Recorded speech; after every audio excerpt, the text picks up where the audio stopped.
develop antibodies against the baby's blood. So any kind of procedure that will possibly have the two bloods mix, they will give the person who's Rh negative the Rho negative. Okay. No page, this is probably the chapter 10 I'm talking about. In your older textbook is page 258, and in the newer textbook it is 305, those pages. Yeah. What happens if she develops antibodies against The baby, then she can destroy the baby's blood cells. the one that she's carrying? Yeah. What? Yeah. If the two of them mix, what will happen is the baby, she will get antibodies that will go in and destroy the baby's red blood cells. Okay. And the baby can either become very anemic, as born with jaundice, okay, and might need blood transfused right away, or the baby will die. And how many weeks do that road now? Is that after 28 weeks? They do it at 28 weeks, and then they do it if she has any of these procedures. Okay, if she miscarries, if she believes in pregnancy, if she has any of these procedures, they will give her within 72 hours after any kind of bleeding or procedures. And then they'll give it to her at about 28 weeks gestation. And then when the baby comes out, it depends if the baby is Rh negative. Also, she will not need it. You know, but only if the baby's Rh positive will she need a Rhodium again. So these are the pages that really give a synopsis of the things I just talked about to you. It's in a different chapter. Gabby, what chapter is It doesn't really make this? sense to me, but it's just one page that gives you the information of Turn around, what? different tests we just spoke of. So the older book is 258, the newer is 305. What? Okay, now another test that occurs in pregnancy, and it usually occurs in the last trimester of pregnancy. Has anybody ever heard of a non-stress test? Ever seen it at your LD unit at all? Okay, non-stress test says what it means. It's not stressful, okay? So what they'll do with the non-stress test is they usually will use it to check the baby's well-being, fetal well-being. Okay, you see that there. And what that means is when a baby has a normal reserve of oxygen and is a healthy baby that doesn't have anemia or any other issues like the mother has high blood pressure, what happens is that it will affect the baby because her blood vessels will be constricted, so the baby's not like uterine growth restriction, meaning the baby's smaller than it should be. Or if the mother had any other health issues, it can affect the fetus with oxygenation and anemia. So the non-stress test is just the woman going in to the labor and delivery area, or we used to do it in the office I worked at. You put the monitor on just like in labor and delivery. So you have the Toco monitor that will go over her uterus, and you have the fetal heart rate monitor, okay, going where they find the baby's heart rate, okay? They usually don't do this test again until the third trimester, starting around 27 weeks. And again, they usually will do it for several reasons. One, if the woman says, I feel decreased fetal movement, so they want to make sure that the baby's okay. Another reason is if the woman is post-dates, so when she goes beyond 4 weeks, they want to see if the placenta is still working as well, because sometimes the placenta stops working as well as it should be when she gets further past her due date, okay? This test will show you that. And it also is used with anybody who has any kind of health problem in the pregnancy. You know, that she might have had high blood pressure or bleeding or anything that might be a problem in pregnancy. This will be a test that's really started around 27 weeks or so in pregnancy. So they put the monitors on the mom, and what they're looking for is the fetus has adequate oxygenation and an intact nervous system, and if the fetus is at risk for any problems. So it's an indirect measurement of uteroplacental functioning.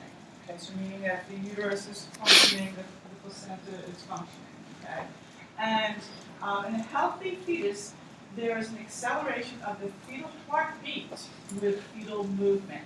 So a good monitoring strip is what we want to see. And sometimes the woman will have like a little button to push, okay? Every time she feels the fetus move, she'll push a button, and on the monitor it will say FM, meaning fetal movement, okay? And with fetal movement, the baby's heart rate should go up. That's a good reactive test. Heart rate goes up when the baby moves, right? Okay. So, so the same here, in a healthy fetus, there's an acceleration of the heartbeat with fetal movement. Non-stress tests are to be performed on all women with high-risk conditions. Usually it's done twice weekly, starting at about 28 weeks. And it takes approximately 20 to 40 minutes to do the non-stress test, okay? So, again, you have the woman come in, you tell her to use the bathroom, because one is always silly enough. You have her lie on the table with the monitors on her.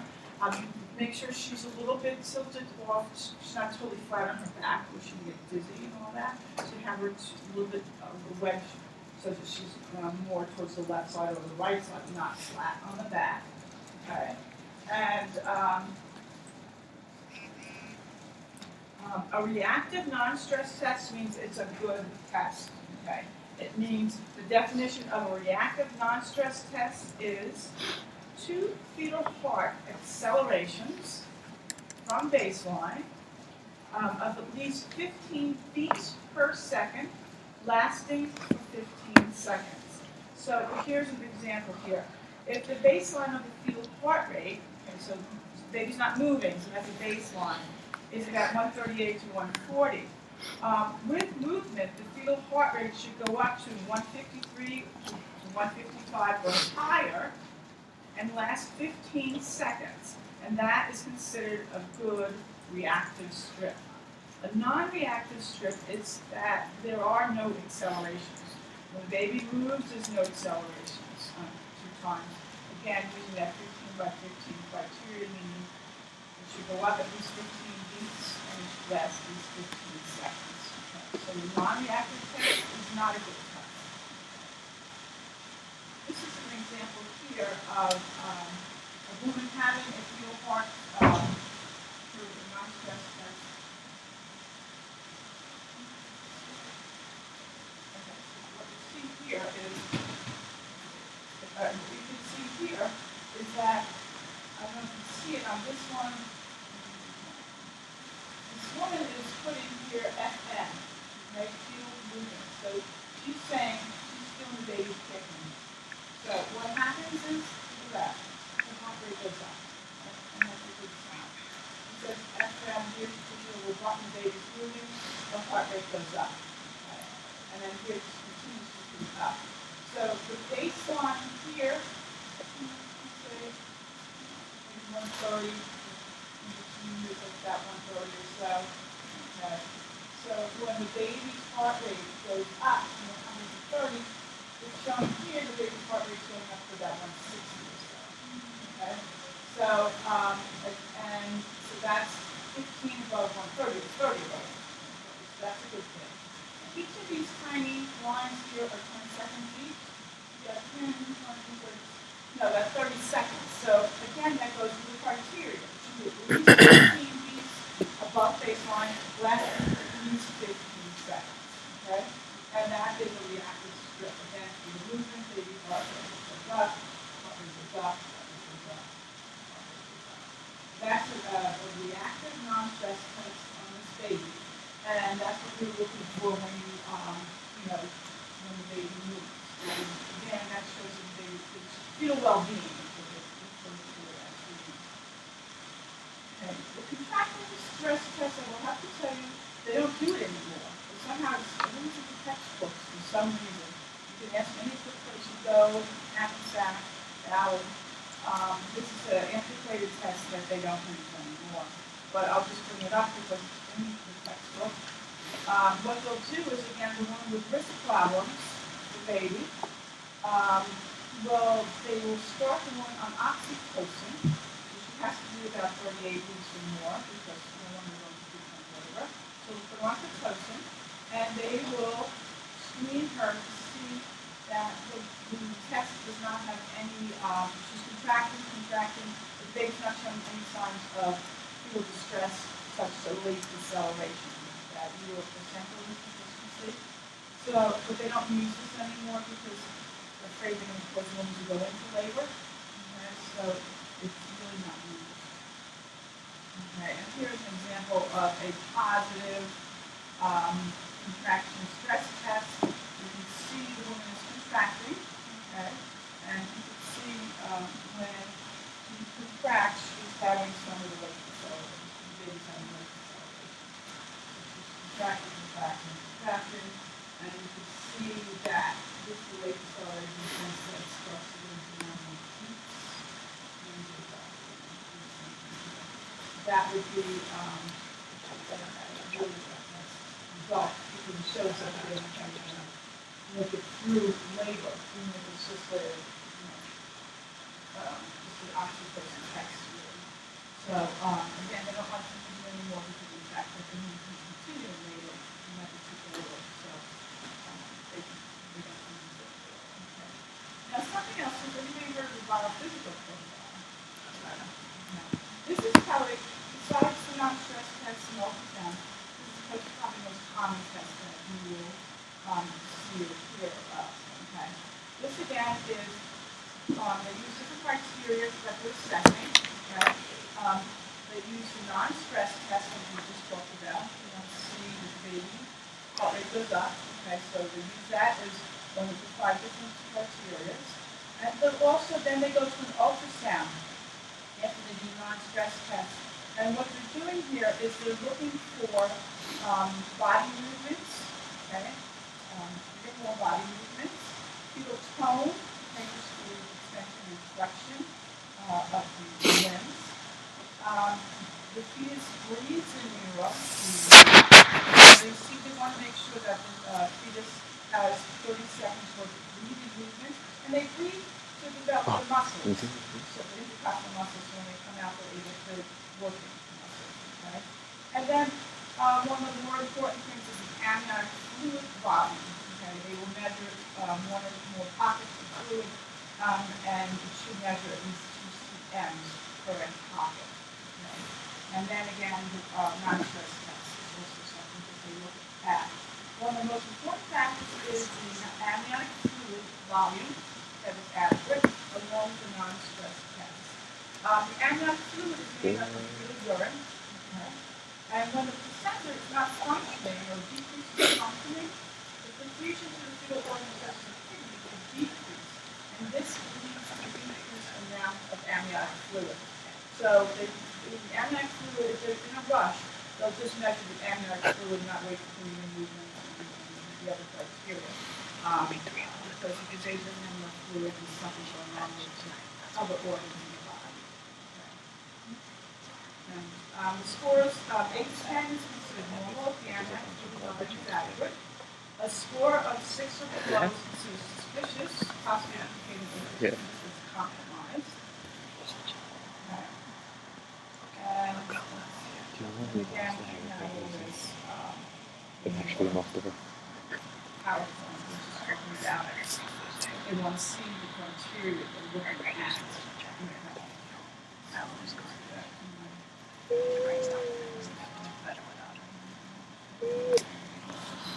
Yeah, after Dude, when he hits the ball, it really stops moving.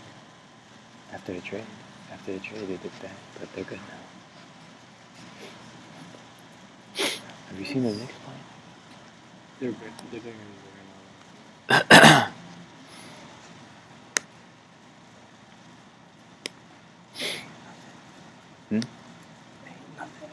Let's now move to the But the thing biophysical is, profile.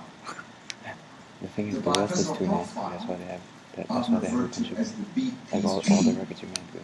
is an assessment of fetal well-being, And this is done the last and the trimester. complete biophysical profile uses 5 different parameters. There is a non-stress Jack. test that we talked about. There is amniotic fluid that we just talked about. And then there is fetal breathing movements that are like this. Just gross body movements are key. And then we look for fetal extremity tone. extension flexion. Even movement of the fingers is extremity tone. The NST is measured with a field monitor. The other 4 are assessed with ultrasound. Interpreting the biophysical profile. What is the significance of a biophysical profile score of 10, 8, 6, 4, 2, or 0? The score in each of the 5 components is either a 0 or a 2, so there are no uneven numbers. It's either 0, 2, 4, 6, 8, or 10. And this looks at the perinatal mortality on the vertical axis as a function of biophysical profile. Now, the overall perinatal mortality rate in the United States, you remember, was 7 per 1,000. If we have a biophysical profile score of 8 to 10, it is less than 1. Very highly predictive of well-being. You can see even moving from 8 to 6 increases the perinatal mortality significantly. And when we get a biophysical profile of 0, 60% of these babies are going to die. So this is a very sensitive assessment for fetal well-being. I know. If there is an 8 or a 10, dusty smooth, yeah. Reassure, repeat it as needed, no problem. 4 or 6, is the baby in trouble? Well, I don't know. Is the baby okay? Well, I don't know. Let's say you have a biological profile of 4 or 6, and she is 38 weeks. Hey, deliver. Let's say it's 30 weeks, 32 weeks, 33 weeks. In that case, you may want to repeat the biophysical profile. What I would want to do is to do a contraction stress test. We'll talk about that next. If the score is 0 or 2, that's time to come out. That's ominous. Prompt delivery. The modified biophysical profile says, do we need all 5 of these parameters, or can we get by with fewer? And by doing a regression analysis, you can identify which of the 5 components are independent and which are linked together. The regression analysis shows us that we can take these 5 components and reduce them down to 2. The modified biophysical profile is the non-stress test and the amniotic fluid. We sometimes will refer to this as the NST and AFI. This is almost as good in prediction as all 5. The NST is the best indicator of current placental function. The amniotic fluid is the best indicator of long-term placental function. So they're both looking at different things. If we have a reactive NST, AFI is good, we can feel very reassured. AFI means index. Let's look at a practice case. NST, reactive, great, 2 points. AFI 10, 2. Breathing movements present. Gross body movements present. Extremity tone. Hey, this is a perfect 10. Where the fuck is Eric? This baby's doing well. Case number 2. Non-stress test, non-reactive. Ooh, don't like that. That's 0. Amniotic fluid, 7. Borderline. Let's give it 2. Yeah, it should be 8. Breathing movements, absent, 0. Gross body movements, present. We'll get 2. Extremity tone, present, 2. Total score, 6. This baby in trouble? Not sure. This is kind of intermediate. The last case, NST, non-reactive, 0. AFI, 1 centimeter, 0. Breathing movements, absent, 0.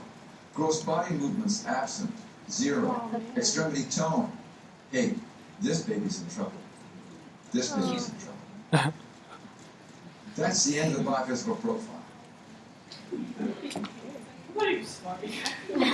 Why are you so weird? This baby. This baby. Listen. Was that T-Mac? Hold on. I thought it was T-Mac. That looks exactly like T-Mac. Right? Oh, kind of. The highs, it's the highs. I'm so Yeah, I'm not keeping up with the rookies. Do you think it's worth it to get NBA League Pass? I mean, More nurses, right? If you're a big fan of like Western, Hopefully. it's like I barely see the Nuggets play. I mean, if you're a Knicks fan, you always have MSG. Yeah, I know. But the thing is, like, I want to watch NBA like every fucking day. I remember we had the free league pass and I was just watching games. And stuff. I like Oh my it. God, I can't imagine. They have Yeah. Red Bull. Red Bull's the best. It tastes like Sprite. You don't like Red Bull? Yeah. Why don't you like Red Bull? You know, I What? love bubbles. I like coffee. Okay, so now we're just, this is also part of that chapter 12 is a really long chapter, if you notice that or not. Okay, so now Desert. we get into self-care. After these, tests that are available, we talk about self-care during the pregnancy, okay? So, we want to assess the woman to see if she's able to live her life on a regular basis without any extra help. Can she, clothing and bathing and all that, there's a lot of questions about that when the woman is pregnant. Some of the things that you might want to say is you don't want to wear tight clothing when you're pregnant. You don't want to be like Kim Kardashian wearing 4-inch heels when you're pregnant, because your balance comes, you're not as well balanced anymore, especially as your stomach gets bigger, you're not able to balance yourself as well, okay? Usually they say not to wear knee highs because you can constrict your legs and it can cause more edema and possibly varicosities of your legs. Bathing, they recommend daily bathing and to make sure that you look clean and don't smell funky. Employment, they say you can work unless you have a job that's really strenuous or you're around toxic chemicals. You can work until the end of your pregnancy. There is a higher risk for nurses or anybody who's maybe waitresses or whatever who are on their feet all the time. Throughout the pregnancy, there's a slightly higher risk for preterm labor. Okay? They usually will tell people that the best thing to do is to, when you have a chance to rest, like you have your 15-minute break or whatever, elevate your legs, drink some fluid, and just try to, relax yourself. Usually elevating the legs will get rid of some of the edema for the time being. Okay. And again, as I say, I was talking to Grace, the one who did the labor and delivery lecture, you see her about. She's pregnant now with her first child, and I believe she's due in May, June. And she said that she's going to stop working at 36 weeks. So this way she works full time. And she's getting tired now, and she's moving along in pregnancy. So she's able to take that time off. It depends on also who you're employed by. Some people will give you that time off from work, maternity leave. Some places they don't, or they don't pay you. You have to leave, you're not getting paid. So you just have to find out. I think we're one of 5 countries in the whole world that doesn't provide payment for maternity leave. All these other countries do pay people to take on time. They do have father leave. Also in our country, we're allowed to have fathers take off time, but they don't get paid. Unless they take sick days or whatever. But some countries have that also, where the father and mother also get paid. Family leave. So, okay. Travel during pregnancy, if there's no problems in the pregnancy, you're not bleeding, you don't have high blood pressure, you don't have any medical issues going on, you can travel really up until about 7 months of pregnancy.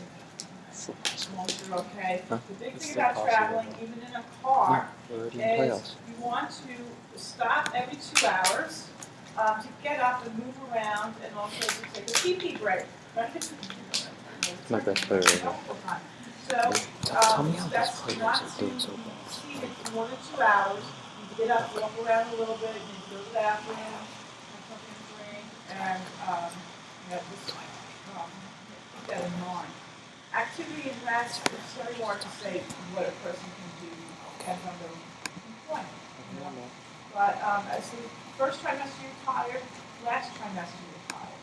When I was pregnant, I was tired the whole time, so I was working the whole time. as you're tired. Rest, if you say rest while you can, elevate the legs. Exercise in pregnancy is something that, if you do exercising prior to getting pregnant, they say you can continue with your exercise routine after you get pregnant. Okay, so if you're a runner or whatever, if you've done it for your life or in the last year or so before you get pregnant, you can continue doing it so you don't have any kind of risk problems develop with the pregnancy. Okay. Usually they say they don't want your heart rate to go above 140 beats per minute, because again, you're going to get chewed up and have problems with the baby. You're not up going into a hot tub because it's too hot for you and the baby to cause problems. If you are like a horseback rider or a skier, somebody who requires balance, they do recommend, particularly that the pregnancy progresses into the second and third trimester, to stop doing anything that requires any kind of balance. Okay, because again, your balance is going to be off-centered because of your belly. Okay. I remember looking at the riding lessons years ago, and this woman out there pregnant, jumping over, gates and fences and stuff like that, and then had a baby. There was somebody also in Philadelphia who ran the marathon. Ran the marathon, and when she was finished, went into labor. Crazy. Talk about work. But she was termed, she was due, and she went into labor. So, this is, I don't know. Don't do skydiving or anything like that either. But anything that requires balance, you really don't want to do. Also, as time goes on in the pregnancy, like the last month of pregnancy, you start to get relaxation in your joints and muscles and joints, just so that your pelvis is starting to sort of soften a little bit and relax a little bit. So that again can cause problems with exercising. The best exercise is usually swimming, walking. I did the Jane Fonda exercise program. I was pregnant. Wasn't too bad. Okay. And then you can see the exercise guidelines. Dental care, they do recommend, sometimes in pregnancy what happens is your gums get really swollen in pregnancy from estrogen or progesterone. And what happens is those sometimes bleed in pregnancy, your gums, okay? So they do recommend getting a good cleaning of your teeth.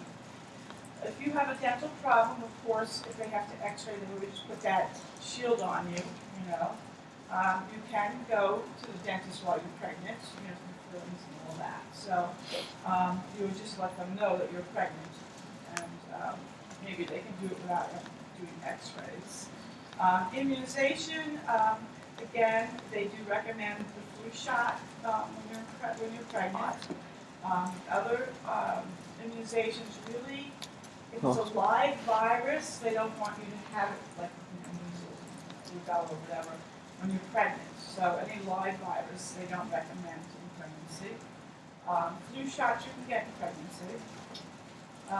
Complementary alternative therapy, again, as long as it's not harmful to the baby or to the mom, you can go along with, maybe massage or acupuncture or acupuncture, acupressure, and that kind of thing.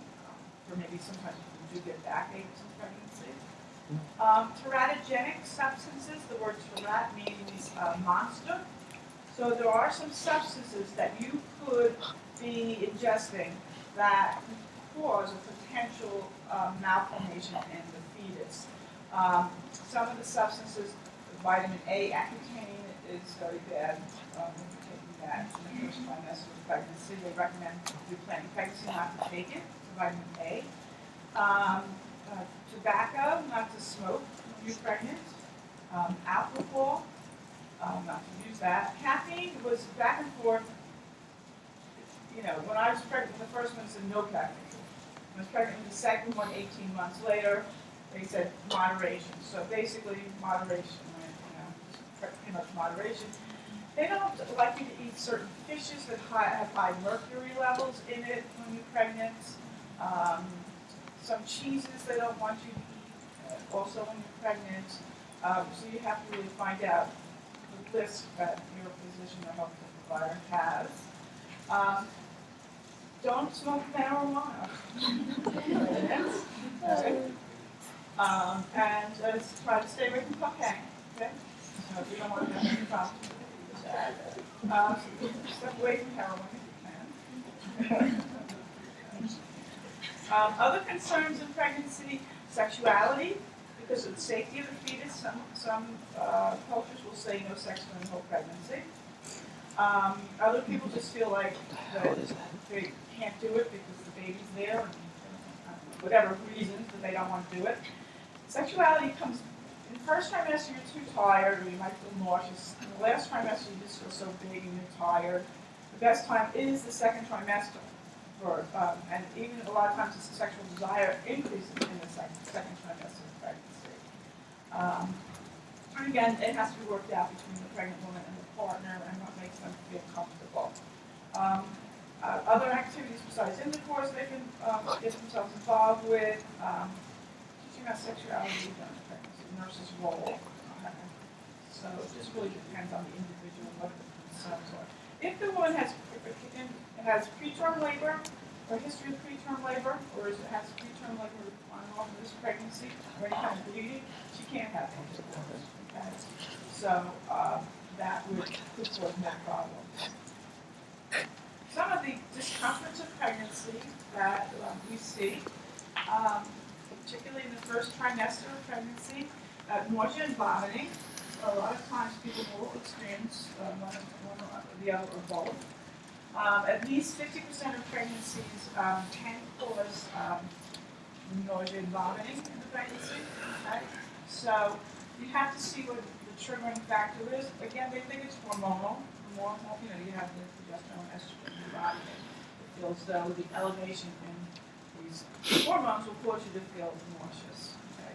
They usually recommend that before the woman gets out of bed, she has like saltine crackers next to her bed to eat that before she gets up. Anything that triggers it, if it's like spicy smelling foods or different eggs or whatever it is that triggers it, to stay away from the triggering factor. Usually, if they have nausea and vomiting in pregnancy, it will end by the end of the first trimester. Okay, it's usually seen to, by 13 weeks, it's usually over with at that point. Okay. Urinary, here, other things they would recommend. Maybe vitamin B deficiency can contribute to nausea and vomiting, so they might have you take in some B6. I know my niece used to have like one of those seasickness bands she would wear around her wrist for her nausea. Some people say you take in ginger. Ginger helps with the nausea also in pregnancy. Urinary frequency due to the pressure of the enlarging uterus on the bladder. It's usually seen, the frequency is seen in the first trimester and in the third trimester. Fatigue is usually seen in the first trimester and the third trimester.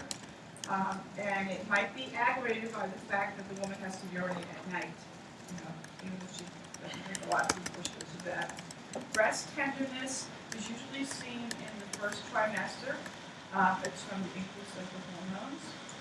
There's an increase in vaginal discharge, hyperplasia of the vaginal mucosa, usually the right discharge. Sometimes you can get itchy from it. Okay, so you want to follow up with that.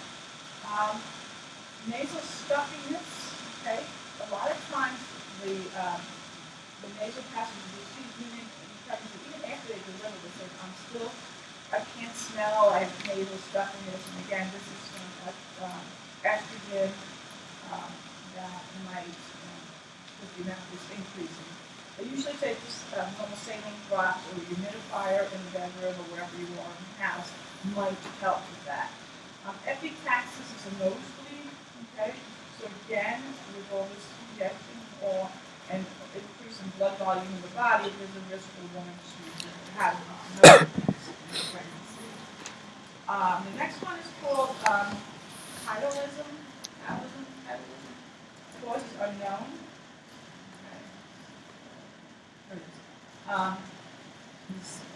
What happens is the woman has this desire, she gets excess amounts of mucus in her mouth, okay? So what happens to her, I had a patient who used to come in and she'd always get this metabolism in pregnancy. And what would happen is she'd always bring a cup with her and spit into the cup. All right, so because she had extra mucus in her mouth, so she was always spitting. And it happened in her first pregnancy and it happened in her second pregnancy. So she was always carrying a cup and spitting. Okay. Again, it's probably hormonal. I only saw it once in my life. Was this one woman who had it recurrent. So let's go over some of the alleviation of these discomforts, as we said. Avoid strong odors. Eat small, frequent meals. Dry practice before getting out of bed. Avoid carbonated drinks, because that can be gassy. Avoid spicy and greasy foods. Urinary frequency, avoid when needed. Increase your fluids during the daytime, but decrease it at night so that you don't have to get up in the middle of the night. Fatigue, plan rest periods, get help from support systems. You get home, you don't want to leave the house, which is me every day. So I don't have to be pregnant. But, it took me 2 hours yesterday to clean up after my Easter dinner. And it's still not 100%. But anyway, just sort of try to rest when you can rest and get help from anybody who's willing to help you. Tenderness of the breast, wear a well-fitting bra. Increase vaginal discharge. You want to make sure you bathe, wear cotton underwear. The nasal stuffiness and bleeding, cool mist vaporizer. Avoid nasal decongestions and sprays, but saline is okay. For a person who has a tilism, use the mouthwash, a chewing gum, or hard candy. And bring your cup. Please. Okay. Some of the discomforts that occur in the second and third trimester, pyrosis, which is really having heartburn. Okay, pyrosis is another name for heartburn. What happens is there's a displacement of the stomach by the enlarging uterus from progesterone, which relaxes the cardiac sphincter of the stomach and decreases the GI motility. So, because her uterus is going up and up and up and up as she goes on in the pregnancy, it does throw things off. So, heartburn can occur. And what I usually would tell the person who's experienced heartburn is to not eat close to bedtime, and to put a few pillows behind your head and almost sitting up when you're going to sleep, because then you're not going to get that reflux as much. Okay.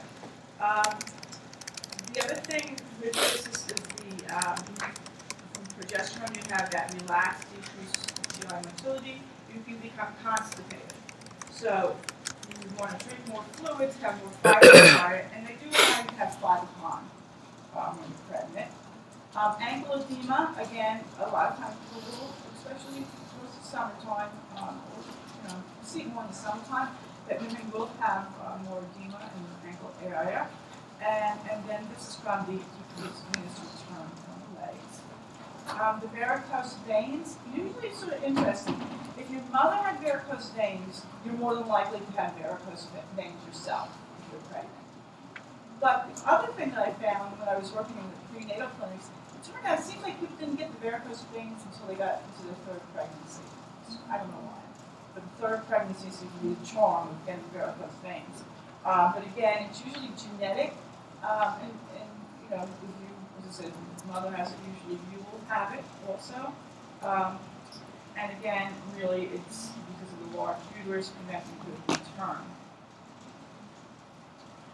Flatulence, that is passing gas.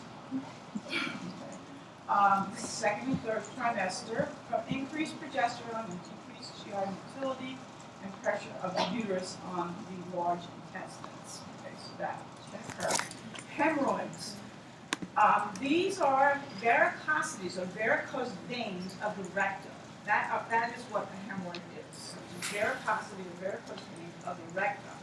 And again, sometimes it occurs because of constipation, increased blood volume, or uterine pressure.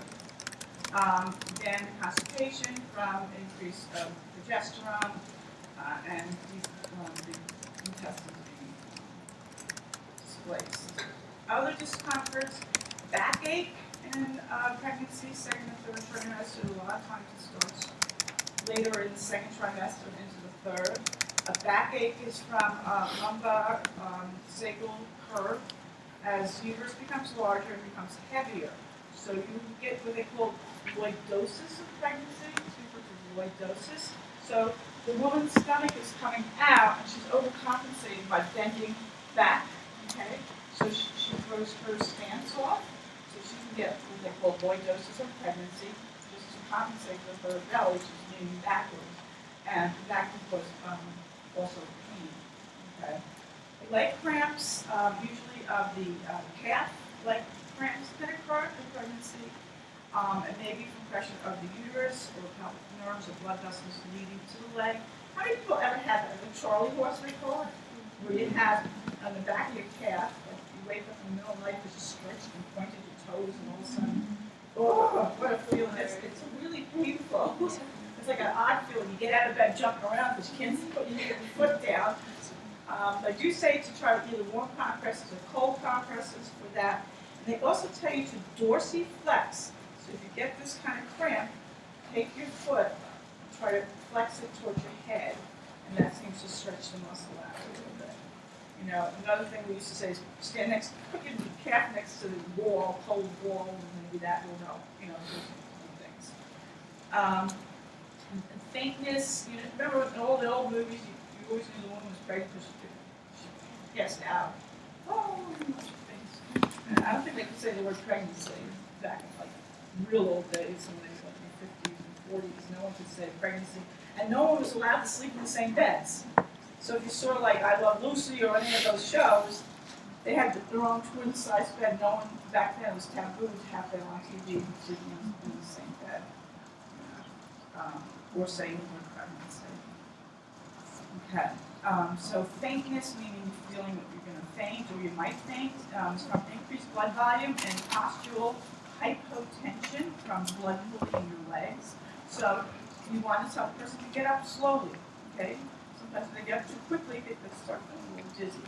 So you want to make sure that they are doing that. Shortness of breath, usually you see this in the third trimester. This is because the uterus is coming up, you know, and impinging on your lungs or diaphragm. And what happens is just talking, walking, talking on the phone, you sound like you're breathless, you know. And again, that is from the baby, the fundus getting up high and, you know, pushing on your diaphragm.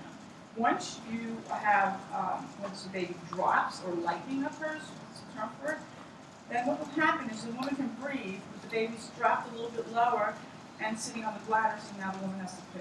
So it's either you breathe or you pee, are two things that could happen when in the last trimester of pregnancy. This is showing a woman doing what they call pelvic tilts. The starting position for that is done on hands and knees. The back is flat and parallel to the floor. The hands are below the head and the knees are directly below the buttocks. And this sometimes will help with back pain. Okay. What you'll see is she will eventually basically sort of curl up her back a little bit and sometimes even put her head forward to try to help with her muscle and back pain. I guess I'm putting one more. So this is what it looks like B. This is what it looks like C.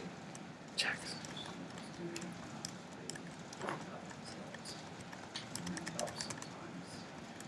Other discomforts in pregnancy, difficulty sleeping, particularly in the second and third trimester. Again, it's hard to get comfortable with that uterus, you know, especially when you haven't rocked yet. I always say use pillows as much as you can to find the position, you know, either elevate yourself, your head, or, you know, put pillows between your legs, or whatever it takes. I usually would say you try to figure out these pillows and what best way for you to get comfortable with sleep. Round ligament pain. The ligament pain is from the fact that the uterus is held up by the ligament. And when the ligament gets stretched a little bit, you can start feeling like a pain that you get when you run too fast or too far, like a weird pain that you get from running or running too much or too far. Was it stitch or something? Okay, so where you're kind of feeling that you might get, again, that's the ligament stretching to maintain the wrist. Some people will get carpal tunnel syndrome. Again, this is from 4 months of pregnancy, particularly people who are, doing movements that can increase the risk of carpal tunnel syndrome, which is typing. So sometimes they'll put a wrist brace on your wrist for that during the pregnancy. Usually after you deliver the baby within like a month or so, that will go away. Okay, you don't have too much fluid in your body, your hormones are gone. So usually we'll put the brace on, particularly at night, we like to have that on for the carpal tunnel. And to alleviate some of these things, hemorrhoids are to avoid constipation, increase fiber in the diet, fruits and vegetables, increase your food intake, exercise, and stool softeners. As I said, we would usually say that Frapicon is okay in pregnancy. And then the last slide here. For backache, use proper body mechanics, avoid high heels, practice that pelvic tilt, which is what we saw on that, we're going on all fours and stretching up like that. Leg cramps and dorsiflexing of the foot. Faintness, rise slowly from sitting or lying down. They might want to check your hematocrit and hemoglobin levels. Shortness of breath because the baby hasn't dropped yet. Eat small frequent meals. Difficulty sleeping, again with pillows. Side lying is better for you. Flat on your back, you're going to decrease the amount of oxygen and nourishment to the baby, and also you can get lightheaded. Round ligament pain, apply a heating pad once it's determined the pain is not from other sources. And then a couple tunnel syndrome, avoid repetitive movements like in hand. Put the brace on. Or a lot of you put the brace on at night. Okay, so we finally finished chapter 12. Okay? Yay!